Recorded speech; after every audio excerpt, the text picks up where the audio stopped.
新竹关西镇气候宜人，农特产品的种类特别多，其中又以咸凑最具代表性。我记得轩轩最喜欢吃甜点了，所以今天我要带他到博物馆里头，认识这位关西镇上的大明星。阿姨，这是咸凑吗？对啊，这就是咸凑啊。那你知道吗？它现在看起来是不是很像小草一样？不过呢，它越长越多，越长越多，长大之后呢，就可以煮成茶喽。老板，你在做哪个？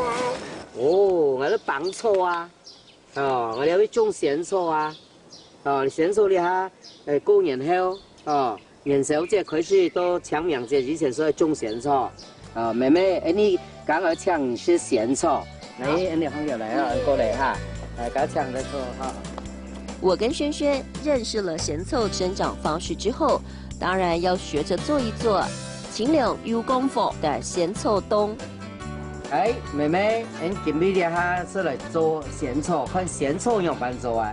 哦，咧哈咧就放咧，咧咸醋汁，咧哈咧仲咧哈咧粉咧，咧勾芡粉咧來，你做咧用咧冷開水哈打開來，好，撒落去，啊，全部倒進去，哦，全部都。啊，全部倒下去，什么都倒落去，啊，倒落去用砂糖水搅，用嚟淥，啊淥，啊跟淥不會潤來。水夾咸醋咁簡單，是個勾芡水，慢慢跟倒，跟夾，啊跟淥，啊。阿姨，咸凑矮的。对啊，我有闻到哎。很香哦，咸醋很香哦。很香哦。等待咸凑冬变得冰凉的同时，还能够逛一逛园区。